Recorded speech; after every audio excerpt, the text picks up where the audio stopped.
Hello friends, स्वागत है आप सभी का एक बार फिर से हमारे यूट्यूब चैनल पर। फ्रेंड्स, हम बात करने वाले हैं सीरियल गुम है किसी के प्यार के बारे में, जहां पर आपने आज के एपिसोड में देखा ही होगा कि अब सभी को स्कूल से भी बाहर निकाल दिया गया है। सभी काफ़ी ज़्यादा परेशान हो चुकी है क्योंकि सभी पर इतने ज़्यादा लांछन लगाए गए हैं चरित्रहीन होने का कि वो अब खुद को संभाल नहीं पा रही है। सभी पूरी तरह से टूट चुकी है। सभी यहाँ पर अपने घर पे आने वाली है और वो बुरी तरह से टूट चुकी है। तो अब उसकी आई और भुनमई जो है और उसके पापा जो है उसका साथ देने वाले हैं। ये कहने वाले हैं कि तुम जो कह रही हो वो सच है और अब हम सच का खुलासा करके ही रहेंगे और अब हम उस जिगर की सच्चाई सबके सामने ला कर ही रहेंगे कि हमारी बेटी ने कुछ नहीं किया है। अगर हम इसी तरह से हाथ पर हाथ धरकर चुप बैठे रहे और हमने कुछ नहीं किया तो उसकी हिम्मत और बढ़ जाएगी और हमारी बेटी जो पूरी तरह से टूट चुकी है, जो इसके ऊपर इतना गंदा इल्जाम लगा दिया गया है पूरे शहर में, मोहल्ले में और जो पूरे स्कूल में इसकी चर्चा हो रही है, मैं साबित करके रहूंगा, हम सब साबित करके रहेंगे कि ये सब कुछ झूठ है। अब सभी के आई बाबा सभी को ये दिलासा देते हुए कहते हैं। वहीं दूसरी तरफ आप देख पाएंगे कि जो रजत है वो पूरी तरह से परेशान है कि आखिर सच क्या है और मुझे किसी ने बताना सही जरूरी समझा ही नहीं। वो यही सोचता है कि पहले सभी को मुझे बताना चाहिए था कि उसके साथ क्या क्या हुआ है। अगर सच में ऐसा हुआ है तो मैंने उसका क्या साथ नहीं दिया होता। लेकिन जब मुझे भी कुछ नहीं पता है, ना ही मेरे पास कोई सबूत है, रजत सोचता है कि ना मेरे पास कोई सबूत है, तो मैं आखिर किसका साथ दूं, मुझे कुछ समझ में नहीं आ रहा है। वो मन ही मन काफ़ी ज़्यादा अपने आप पर गुस्सा करता है कि मुझे कुछ समझ में नहीं आ रहा है। वहीं इधर आर्स और आस्का ने तो अपनी बहुत बड़ी चाल चल दी है और उन लोगों ने एक बार फिर से ये सोच लिया है कि अब सही को एक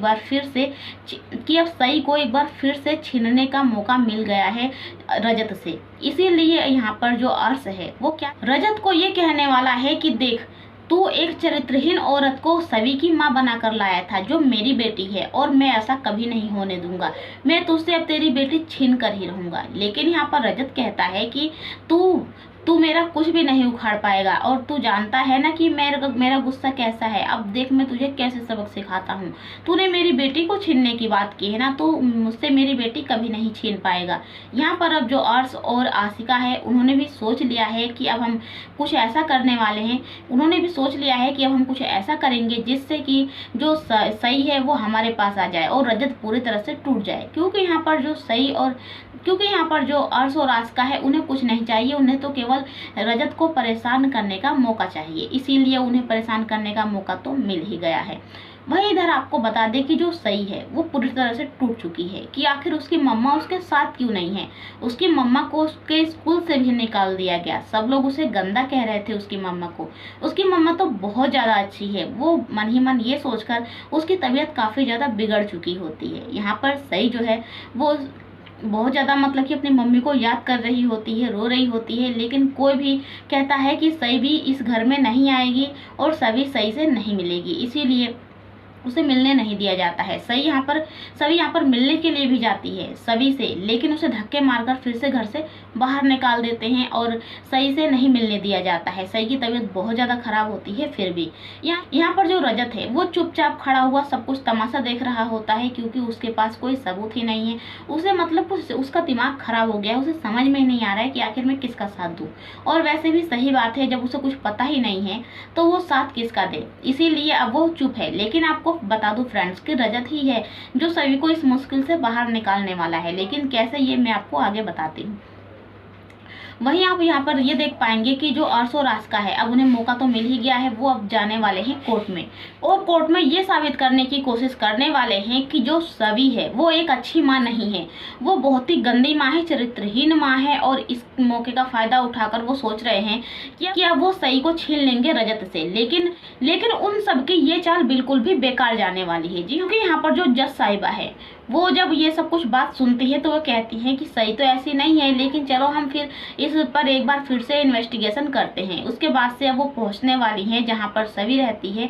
वहां पर जब सभी पहुंचेगी तो जो जज साहिबा है वो देखेंगे कि रजत और सवी तो एक साथ है, क्योंकि यहाँ पर रजत सवी से कुछ बात कर रहा होता है और सवी से मिलने के लिए उसके घर में गया होता है। जब दोनों एक साथ उस घर से बाहर निकलते हैं तो यहाँ पर अर्श और आस्का के भी पैरों तले जमीन खिसक जाती है, क्योंकि वो तो ये साबित करने वाले थे कि अब दोनों ये एक साथ रहते नहीं हैं, ये एक चरित्रहीन माँ है, इसके साथ कौन रहेगा, मेरी बेटी तो रहेगी नहीं।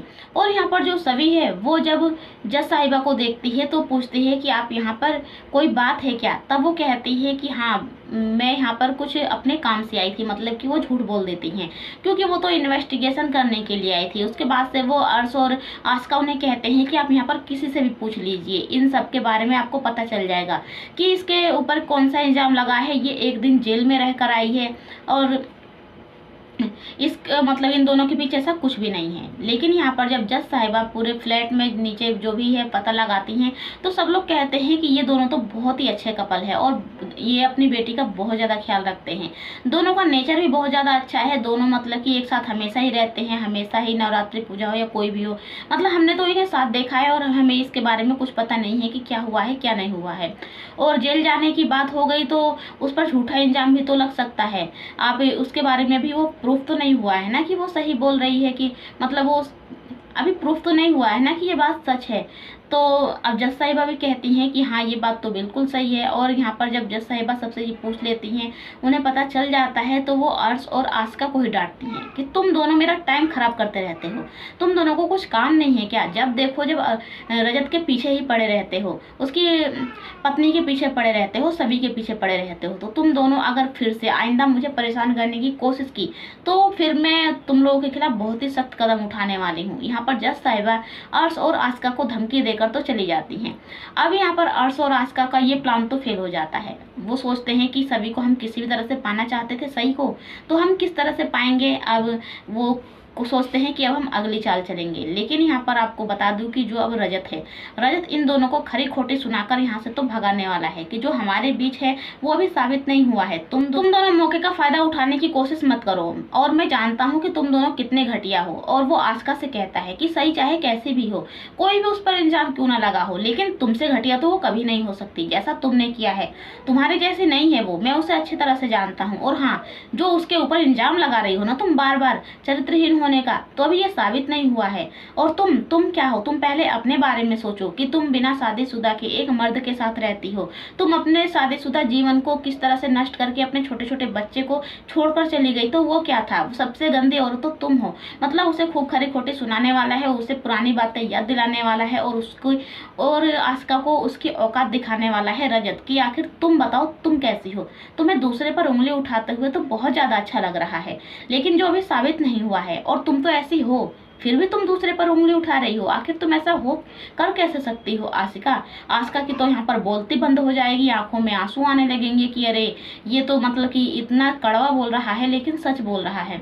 और वो उसके शादी पर बार बार सवाल उठाता है रजत कि वो जैसे भी है मेरी पत्नी है, लेकिन तुम क्या हो, तुम तो इसके साथ रहती हो बिना शादी के। और बिना शादी के जो एक साथ रहते हैं तुम्हें पता है ना उसे क्या कहते हैं। मतलब कि वो ताने ताने में ही उसे अपनी दूसरी भाषा में बता देता है कि आखिर तुम क्या हो इसकी, अर्श की। जहाँ पर अर्श की और आस्का की तो एक बार फिर से बेइज्जती हो जाती है। दोनों यहाँ से मुंह उठाकर अपने घर पे चले जाने वाले हैं। लेकिन यहाँ पर अब रजत को एक क्लू मिलने वाला है जो उसे अमन दिखाने वाला है फ्रेंड्स।